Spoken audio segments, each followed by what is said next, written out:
I'm Maria Menounos, and you're tuned in to AfterBuzz TV, the ESPN of TV talk. Now, let the buzz begin.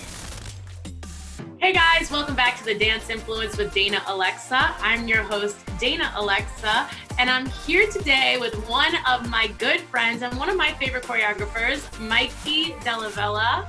Thank you for being here. If you guys don't know Mikey, you need to get to know him because I literally, I'm always on your Instagram, Mikey, liking, going crazy over all your stuff.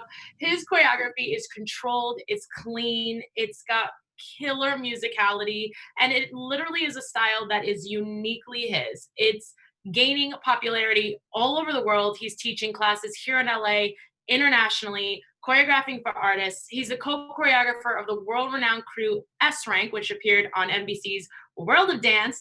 And he's here today to chat with us all about his life, his teaching journey, his journey as a choreographer, and the birth of his baby. Congratulations. Thank you. I appreciate it. Dad, wow, it's so crazy, huh? Crazy. We're in the nursery right now, actually. I put this. Oh, how cool. Yep. I'm so sorry. Aw, how cute. It's been a journey. We're gonna talk all about that. I mean, we're gonna talk all about that because I'm very interested to hear about your transition into being a dad. But first, I want to ask a little bit about how are you doing with quarantine, with everything that's been going on. How have you been feeling? Well, I mean, there's been a lot of pros and cons to quarantine.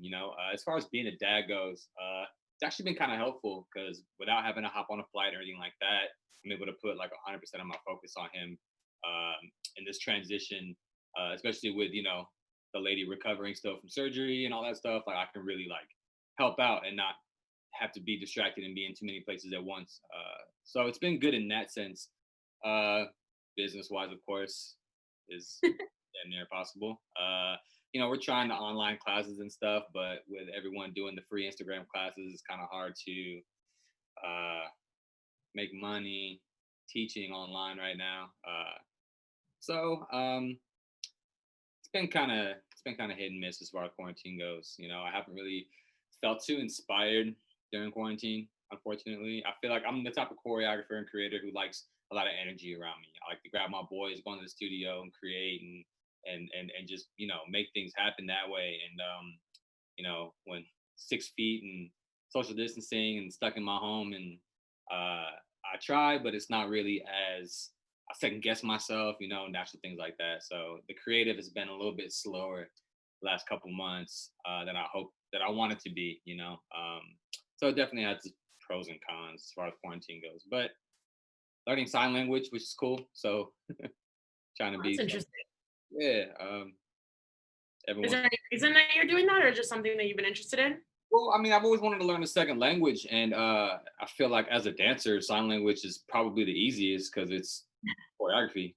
So, and my aunt used to teach it as a kid, so I knew my alphabet already, and I have a couple of deaf friends. So, I think it'd be cool to kind of just, if I'm ever in a situation where I need to use it, Yeah, definitely. So, that is amazing. Thank you. I can definitely relate to you with the creativity issue. I found like I went more back to like basics and teaching like beginner and creating beginner, like group based kind of stuff because I was like, I just don't, without having anyone in the room, with being in your own living room.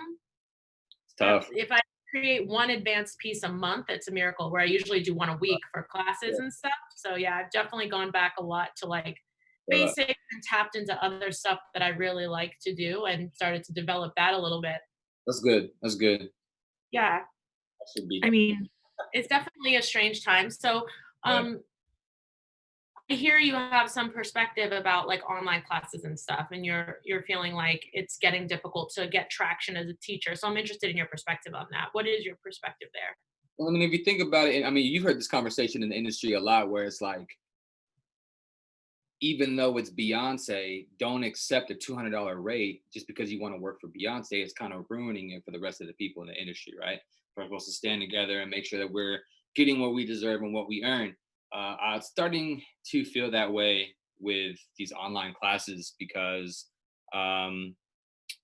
when you're in a situation, when it was supposed to be quarantined for like 2 weeks, the free IG live classes was cute, good idea. get your buzz going, a little give back. But now that it's been like 2-3 months and we have no income as teachers, and some of the biggest teachers in the world are doing free IG live classes every day, and then we want to charge $5, they're like, oh, $5? But this person and this person is doing it for free. And it's like, I'll just take their class. It's like, oh, okay. You know what I mean? Yeah. So it's kind of hard to get back to working towards the income that we were originally getting as teachers when everyone's doing free classes. Yeah, and I think it might be some time actually getting back to that income, because it seems that when the studios even do open, they're all going to probably have caps. Yeah. And for those of you who don't know out there, for anyone that is a teacher out here in LA, the standard for teaching classes is that we get paid per person, to some amount per person. So having limited capacities in classrooms will severely affect the rates that we're traditionally making, which already aren't usually the highest. So that's going to be a bit of a struggle just for you guys out there that maybe don't have any concept of what we're saying. So I do agree with you. I think this is when this first started and everybody ran to Instagram, actually started teaching and charging. Some people were charging $20 and $30 for Instagram classes. And some people were doing things completely free. Yes, $20 and $30. It's not uncommon. You'll still see it now, people charging like $20 for a Zoom class. So basically that all happened at once. And my big thing was, why as an industry do we never come together and figure out some kind of protocol that makes any kind of sense? Because what happened there was, what I think, my first idea was, we have never done this before. None of us have ever shifted to teaching in an online space. We're in the middle of a pandemic.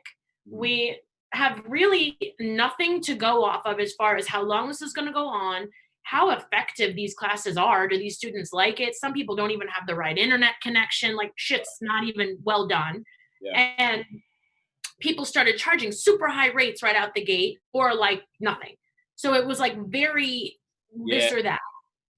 And so I was like, can we all just wait a minute? Like, this literally happened a minute ago. Let's not jump on a bandwagon and start just doing anything. Because I feel like what happened was people maybe did shell out of pocket for $20 Zoom classes 2 weeks into quarantine. But then those classes were probably poor quality because nobody had any expertise teaching in an online space like that. Right. So now those people are like, screw this. I didn't even get a good class. I'm not going to pay anymore for class.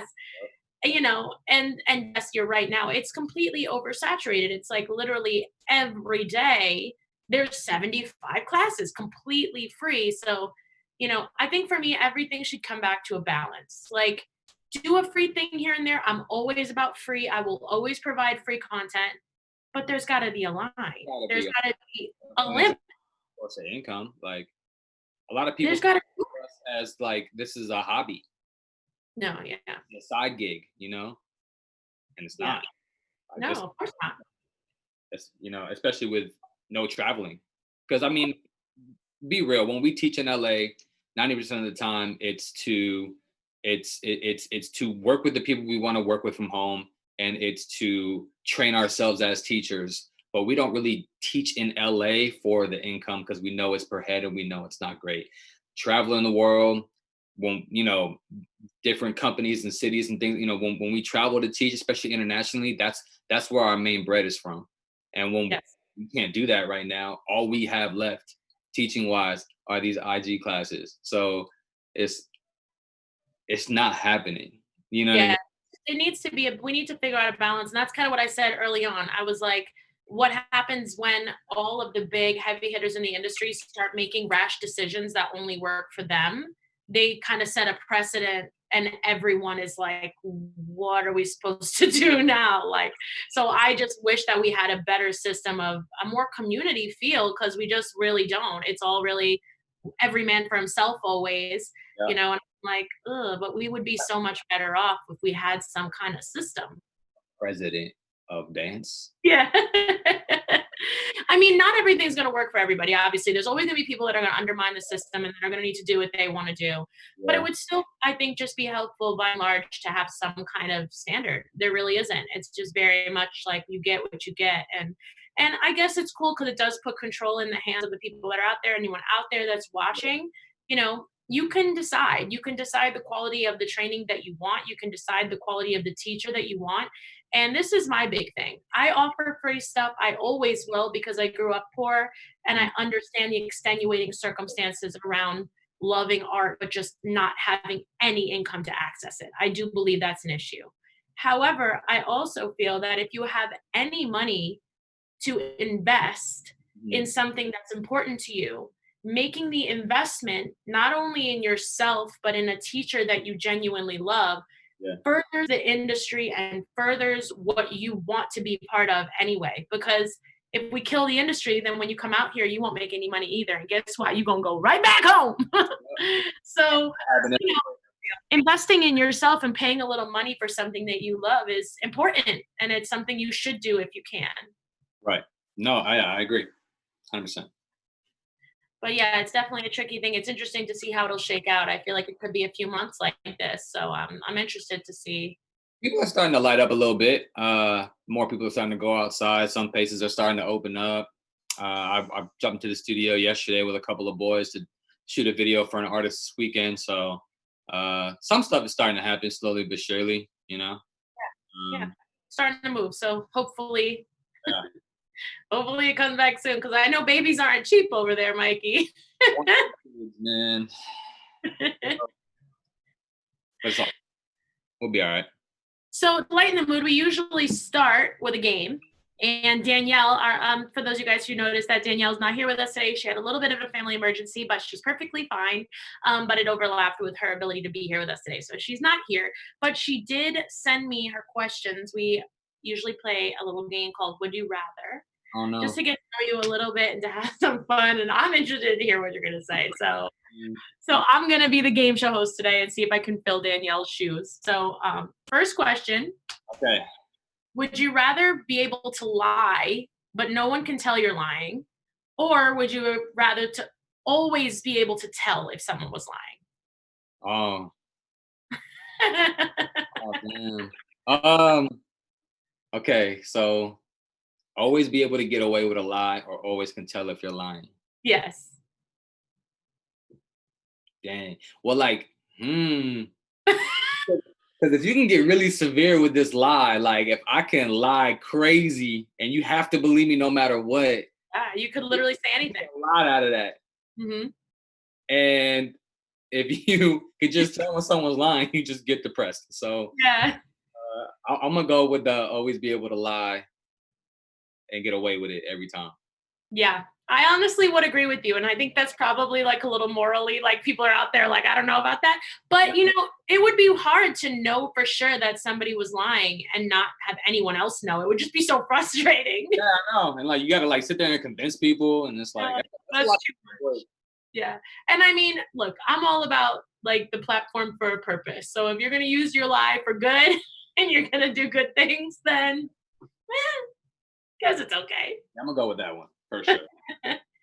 Okay. Would you rather give up pizza or pasta forever? Whatever the other one was. Pasta. You didn't even hear it. I don't even gotta hear it. Not leaving, man. Ever. Same.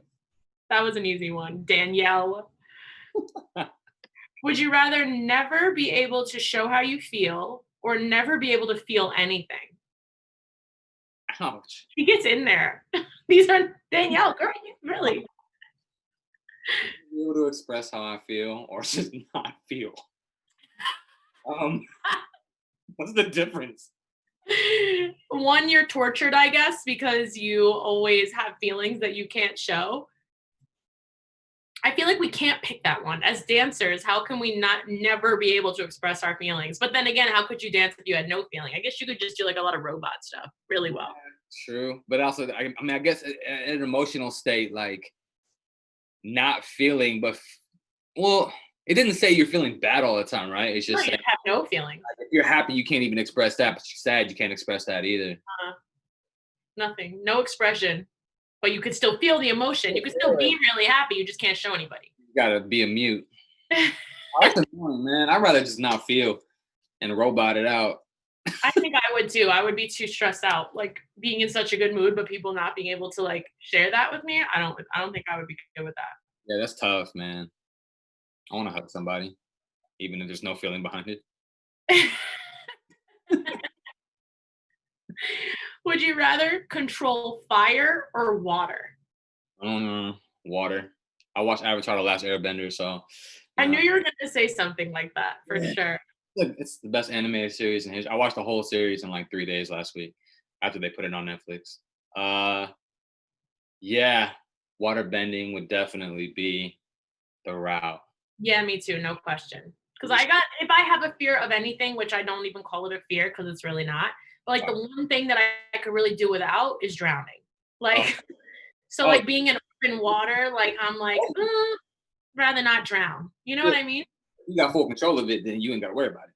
Yeah, then I don't have to worry about it. I can't drown. I'll just move the water out of the way, move the oceans. Yeah, definitely. Moses. Yeah. Would you? This one's funny, Danielle. Would you rather spend 1 week in the wilderness or one night in a real haunted house? I think the wilderness is still a haunted house that's open landscaped. It's a lot of spiders, man. I was never a Cub Scout, you know. You don't think you'll make it for a week in the wilderness? I think I just find myself like sitting in the tree a lot, not wanting to get down. Take no chances. Like, do I have things? Like, do I have like a backpack full of stuff, or like, am I like just? She did not say. She doesn't say. Maybe it's like you have some essentials. I would say like a minimalist stay. Okay, but the haunted house, is it like universal to where I know it's all fake, or could I legit die? No, it's a real haunted house. Like it's real ghosts in there. Yeah. I mean, I feel like in the wilderness, people, these animals and stuff just mind their business until you mess with them. But in a haunted house, their sole purpose is to get you. That's true. Yeah, but it's just one night. It is just one night, but it low-key only takes 30 seconds to die. That's true. Yeah. Dang, that's a hard one, man. Yeah, I would probably pick the haunted house just because I watch a lot of horror movies, so I feel like I'm more equipped to like fight ghosts and poltergeists than like a cheetah or whatever would be in the wilderness. So Cheetah. I would. Yeah. I mean, see, I'm not supposed to be out there. Just don't put me out there. All right, cool. Haunted house it is then. Okay, last question. Would you rather never be able to go out during the day or never be able to go out during the night? I'm a night owl, so I'd much rather go to bed at 8 a.m. and wake up at 5 p.m. and then have my day through the night. Have the night. Yeah. Wow. So I'm a night owl too. For being outside, I would much rather be outside during the day than at night. Yeah. I don't know why, but I like the sun. That's the sunshine. It's hot, man. It's hot. Right now, it's hot. I just grilled up some lunch and I was like literally over the grill sweating to death. Yeah, it's hot. I think you and I have had the most similar answers out of anybody that I've had on the show, though. Usually I don't agree with anybody. Same, you and I. That's a New York thing. That's why. A New York Italian thing. Pretty much. Are you full Italian? Yeah. Okay. Sick. What are you? In Sicilian, but technically it's still. Yeah, me too. Yeah. Italian and Sicilian, yeah. Depends on who you're asking. Where. Alrighty, so let's talk a little bit, since this is the newest, most exciting thing about the baby. So we talked a little bit about quarantine as far as your creative process, but did you have some concerns about, your girl giving birth during this and like the hospitals, or were you like feeling good? Sure. Yeah, I mean the process was tough because I mean with all the new hospital rules and stuff right now, like nobody was allowed to come visit, nobody was allowed to be in the waiting room, like parents and family members and stuff could not be there. I was the only one allowed in. We had to wear masks the whole time. If I left for any reason, they wouldn't let me back in. Wow. Yeah, it was tough. And that was your first baby too, so I'm sure the grandparents were like, "Let us in." Oh, I know. Well, I mean, the good news is after he was born and we went into our postpartum room, we actually got a room with a window, so they were able to come to the outside of the window and look through the window, which was cool. Obviously not the perfect scenario, but in the circumstances, the first two rooms we were in had no window. So when we got lucky, we were like, "Yo, come over now. You can see him through the window." Aw. And then, once we finally went home, like they were able to come and stay with us for, like a week or something, kind of help us get adjusted and through the transition. So, and we moved to Orange County so that her family is like 15 minutes away from us now because they live in Huntington. Very nice. So I left Like, LA. taking to it, how old is he now? Like a month? What's the date today? 27th? Yeah. 7 days. Oh, wow. I get to cheat for the first month because he was born on the last day of the month. So, but once June hits, I got to start paying attention. Yeah. So how's it been? Is it a crazy transition? It is.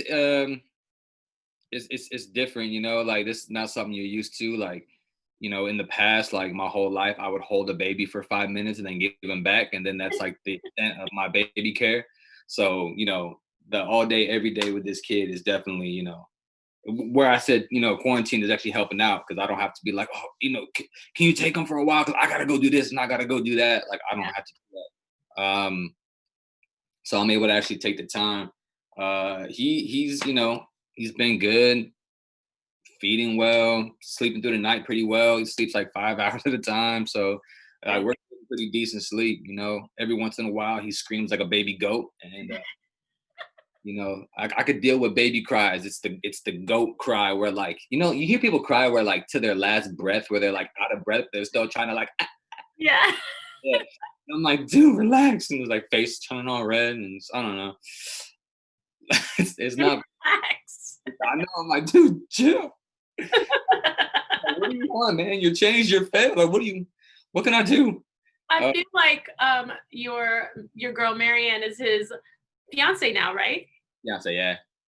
She's also a dancer, amazing contemporary dancer. I feel like she's very chill.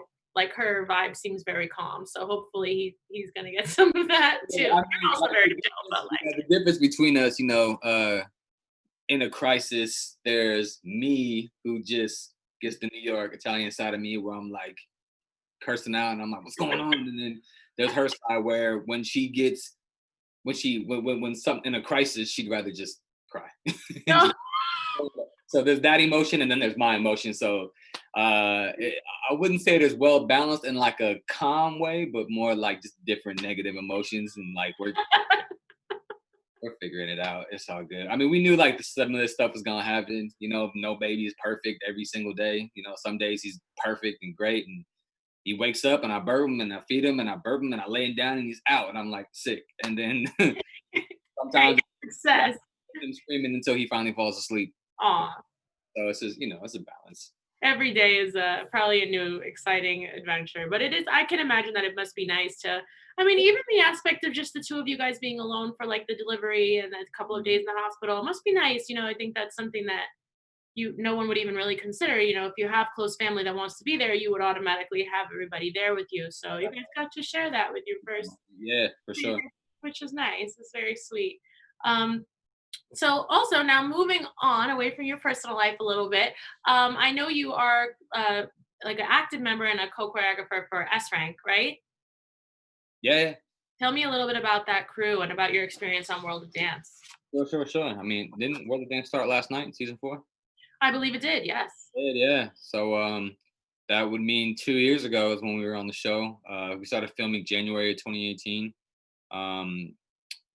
The process with SRank, if we're being honest, creatively was great. Being on the show was great. The people working with NBC, like NBC cast and crew, were always really, really nice. Made sure that we had everything we needed. Never any issues with them. Like we had a great time on the show. Granted, as you would assume, when you're getting further and further along in the show, and then you make it through the entire show, and by the end of it, you realize that you spent 18 hours a day with the same people for 3 months straight, kind of want to punch each other. And when it's finale time and we have 4 days to create 2 pieces with 14 people against a solo act who can just get out there and freestyle if he wanted to, like stress levels got pretty high. So when the show was over, we did take a little break just to kind of like breathe and rekindle. And then after the show, when we tried to come back, we weren't able to come back as often because uh, Melvin, the main choreographer, blew up from the show. Everybody loved him, and like for well reason, because the kid is crazy. Um, but he was able to focus so much on his individual career that it was hard for us as a crew to connect and to do work, because like nobody wanted SRank without Melvin, and Melvin was booked solid for the entire 2018, Wow. you know what I mean? So the team did take a little bit of a hiatus, and every once in a while, when we were, Melvin came back into LA and we were available, we would link back up and do a video or do a watch stop somewhere here and there. I really feel like the team had the ability, after winning golds at HHI and then winning #1 adult crew in NBC season 2. I felt like we had the potential to be bigger than Jabba. You know what I mean? With the right type of commitment. And unfortunately, because of everybody doing so well individually right after the show, we weren't able to do anything as a unit as much as we could have. So pros and cons to that too, because nobody was sitting at home hungry. You know what I mean? But as a crew, people wanted to see us as a unit more after the show, and we weren't able to deliver that. We do miss it. We do talk about it all the time. We do have a lot of group chats going on, like, oh, we gotta do this, we gotta do that. And with quarantine, it's hard. Melvin, I think, is stuck in Japan right now. Oh my gosh. Quarantine in Japan, so he can't even come to America, and so everyone's kind of all over the place with that. So That's always the hardest thing. It's like when you create a powerful unit of people and everyone has so much that they bring to the table, you get the best result that way. Like that's why the crew is so great. But you also have so many power players on their own that it's hard to like get everyone in the same place. No one's available at the same time to do anything. You know what I mean? Like there's so many SRank stuff I had to miss personally after the show too. When they're like, "Hey, we're finally doing a video rehearsals this week," and I'm like, "I'm in India." Okay, what about this? Okay, well, I'm here. Well, you know what I mean? So it was just impossible to get everybody together at the same time. That's why, like, after the show, all the SRank videos and performances have like 5 people in them when there should have been 15. Yeah. But I mean, it's still good that you guys have that bond and you have that family. And when you guys can get together, I'm sure you'll create a lot of epic shit all together. And when you're not all together, it's still part of the family. yes, sir. I wish we could do more together. I really do, because it always turns out really good when we do. Yeah. Well, I mean, it's some of the best dancers in the world, so I don't doubt it. But it's funny. Yeah, it sounds like a family when you're like, when you go home and you're like with your family for a little while and you're like, all right, that's it. Everybody's gotta go back to their Of course. Whenever I visit my parents, I'm like, yo, I love y'all. But after like 3 days, I'm like, I spent so much time with you. There's nobody else here in this city I feel like seeing. I think I'm gonna go now. Oh, no, I'll be back in a month. Yeah. Happy Thanksgiving. I'll see y'all. Happy Thanksgiving. I'll see y'all at Christmas. So, I know you have been a teacher for a long time, right? You've been teaching for like a decade or something, right? Small, small studios here and there, just kind of making my, getting my education up as an educator. And I didn't actually start teaching in LA, like industry wise, and like really feeling like I had something to offer as a teacher to industry professionals until about 6 years ago, like 2 years after I moved to LA. So, I collabed with a lot of people here and there and taught those classes a little bit. Started doing solo classes until like the last year of the old Millennium. Before that, Yeah. I remember you coming up. I actually remember a funny conversation we had once where you were talking about, because you were so new. Guys, again, I can't encourage you enough. Find him, follow him, watch his stuff. Because it's really so unique. It's really something that's like just yours. And it's so cool to see. But I remember you early on saying, I have trouble making videos and like getting class videos out because everyone else at that time was like pumping out class videos left, right, and center. And you were like, because for people to actually learn what I'm doing and like my style and how it moves, it's going to take them time. Like I can't find anyone that can do it. So it took you, I think, a couple of years of really training people and like dancing alongside people and like letting that develop till you were like really happy with like, how everyone was able to like just embody your style. It's just so different. wasn't in the position to just hit people up, come through, learn this, and let's film it and put it out. Because I was never that person too that wanted to put it out just to put it out. Like I wanted to make sure like it had quality to it and it stood on its own. Like if this blows up tomorrow, am I proud of it? Or if it's like, dang, really that blew up? I don't have any of those. They should see this stuff. You know what I mean? So I want to make sure whatever from the beginning, anything that I put out there, I want to be 100% proud of. Even if it's not my best work, it's still good work. You know what I mean? So yeah, it took me a little bit to find friends of mine or dancers who were interested in learning my style and taking the time to actually clean it and like perform it well. But I got my little squad and my circle's changed a little bit since then, because at some point, of course, as a teacher, you got to let those birds fly with, different flocks and, let them move on in their training and everything. And you take in new birds. I don't know what this metaphor is. A lot about birds. Big bird guy. You take the birds, the birds go. No. No, you do. Yeah. I mean, as part of being a teacher is letting people go, which I think is actually part of being a teacher that a lot of people miss. They take it so insulting. Oh, I trained you and now you're going. Yeah. And I think that's so funny because like, that's what we train people for, so that they can go live their own life. They can learn more. They can change things and do things on their own path. You can't strangle your birds. You got to let them go. Right. You think your 4th grade math teacher's pissed off? You moved on to 5th grade. Like, I mean, I taught you everything you know. I'm just ungrateful. Move on. Get out of here. Get out of here. Birds to train. Oh, that's how I feel.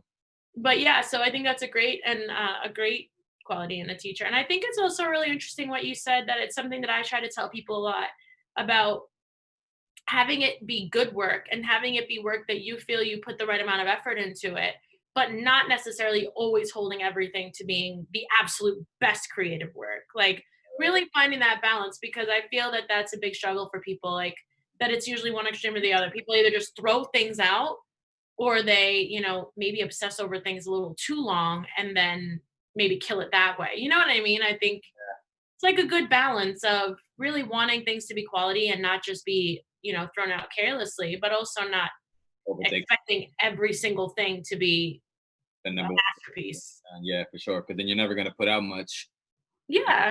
Drop something every 6 months. And at that point, you tend to be, I don't want to say irrelevant, but the consistency is gone.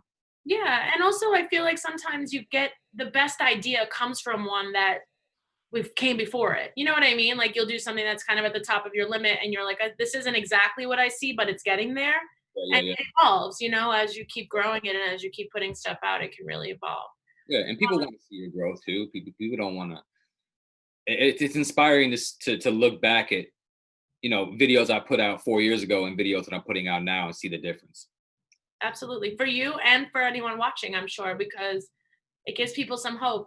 That's the big thing that I feel is super important with anyone that's building a social influence to remember, is that, yeah, of course you want people to be inspired by your greatness, but you also want people to be inspired to dance, like wherever they're at their level, to like pick up the process. And I do feel in the conversations I've had with dancers so much now that they don't feel that way. They feel so intimidated by like the level of talent that they're like, well, what's the point of me even starting to dance? And I'm like, no one wants you to feel that way. We just want you to dance. I mean, because especially with social media, like they swipe past the Sean Lou video and go like, I'm not that, and it's like, well, you think he started yesterday and he's just suddenly that? Like, you know what I mean? Like you got to trust the process. So I mean, and I was in that position too when I first moved out here, and I'm watching like Post videos, and I'm like, dude, my videos are nothing like this, and I'm like, okay. But he's been doing this for X amount of time. Let me go back to his beginning stages and watch those videos and be like, yeah, my videos are actually kind of similar to this right now. So I see, you know what I mean? So it's like knowing that like where they started and where they are now is the same thing that's going to happen to you if you just stay on the right, track as far as dedication goes. Absolutely. It's also like, why do you want to do it? And what do you want to do it for? Not everybody wants to do it to be like, a protege. Some people want to dance because they love to dance and they see a purpose with it that might go somewhere else or be a little bit different. Not everybody is going to be Sean Lou, or has to be. That spot's taken. He's got that covered. He's doing well with that. So yeah, I love for people to see that and see that, it's always a process for everybody. So pick up dance if you love to dance. Like, don't be discouraged. We wouldn't want that. So my next question is, I know you've been a teacher. You're not only teaching here in LA at huge studios like Millennium and Playground. So if you guys want to dance with them and get in his class, when they let us out of here, he'll be back at all the big studios Sign up teaching. quick, 'cause they're only letting 5 people in. I heard. That's right. It's one person 10 feet away from A lot of him. So get in lot there. But definitely follow him so that you can find out when and where he'll be teaching those classes again, because his classes are incredible, and his style is really something else. So don't miss it. But aside from your teaching, and you're also teaching internationally, I know I've seen you teaching in China and teaching pretty much anywhere, everywhere that they want you, you'll go, right? pretty much for the most part. Almost. Almost. So if anyone out there is international interested in dancing with him, make sure you guys hit him up. I'm sure your email is the best way to contact you there. Yeah, I love traveling, man. Like that's one of the main reasons why I started putting out content in my teaching too, is because I knew that the only way these people were going to find out about me is if I put the content out. And one of the biggest benefits to my career is being able to travel the world and see all these different cultures. I can't tell you how much it bugs me when somebody brings me out to their country. I land, I go drop my stuff up at the hotel, go teach the class, go to sleep, and then my flight's the next morning. Like, I hate that. Like, Yeah, I don't do that you stuff. know what I Yeah. mean? Like, give me a day to like Yeah, enjoy. no, I need a couple of days. Yeah. Yeah, like I want to stick around for a few days and walk around and see the big things and the little Just mom and feel pop. the culture, eat the food. Yeah, it's just part of the experience. And it's part of what I think as a creative, it's part of what you kind of take in, because there's so much to be like taken from a culture, even if you don't take a dance class there, like something that inspires you as an artist about just being someplace and watching the way people live and the way they move and the music that plays out of their car systems, like everything about it has like a pulse. You know what I mean? Right. And it just brings, education and what do you call it? I'm drawing a blank on the That word. brain. It's just like, you're now self-aware of the world around you and not just the bubble that you grow up in. Yeah, it's crazy to know how big the world is and how people are literally doing things everywhere. Like, you just don't have that awareness until you get out there and experience it. But aside from teaching, I know you're also moving into choreographing and choreographing for artists more. Yeah. Tell me a little bit about that transition and how that's going. Well, and honestly, man, it all stems from your content, right? Because no one's auditioning these days, and as a creator, if you don't already have a name for yourself, they got to hear about you somehow. And back in the day, they used to have choreographers bring their assistants on, and then their assistants would eventually grow into being a choreographer. That's pretty rare these days too. Content is smartest in the way of, if you want to create for somebody, you want to choreograph for that person, do videos to their songs. you know it'll at least get their attention, and then once you have their attention, they're going to start seeing your other work. My first major artist that I got to choreograph for last year was T-Pain. And T-Pain was one of the first artists. Like, when I first started dancing was the end of 2004, and 2005 he dropped his first single, which was I'm in love with a stripper. I think it was an I'm in love with a stripper. I think that was like his first major single back in 2005. And so, like, when I first started dancing, like, it was T-Pain left and right, just dancing to all his stuff. And so to be able to work with him was crazy enough. But like, how that happened was, I did a video with my friend Jason to one of his songs, who got him to follow us. Then I put out a concept video to one of my Joyner Lucas tracks called I Love. And he saw the concept video and was like, yo, I need something like this for me. And then from there, I did 2 or 3 videos for him. And we were supposed to do the tour, and then the tour got canceled because of this, Postponed. Huh? Postponed. Yeah. Hopefully. Yeah. Postponed. But everything for a reason. I truly believe that. But it's cool to know that, like, your stuff's not going unseen, and just because the song isn't the artist you want to dance for, it's dope that you're still using your video to sell to all artists and all brands. So all these videos are starting to get attention from different artists, definitely during this time when these artists got nothing to do but sit home and watch videos. They're not busy right now. They're not touring, they're not rehearsing. Like, they're chilling at home just like you. So they have the time to sit on their phone and look at these videos. So more artists are starting to reel in. I got you know, the K-pop stuff I've been doing too, which is a huge market for us too. Because and it's cool because they get to allow you to do what you really want to do. A lot of artists can't dance, you know, like we dance, so they want you to dumb it down, simplify it. With K-pop, they're like, yo, make it like we want to dance. Yeah. They want to be as intricate and as crazy as they want. 100, whatever you put out for yourself, they want that for their song.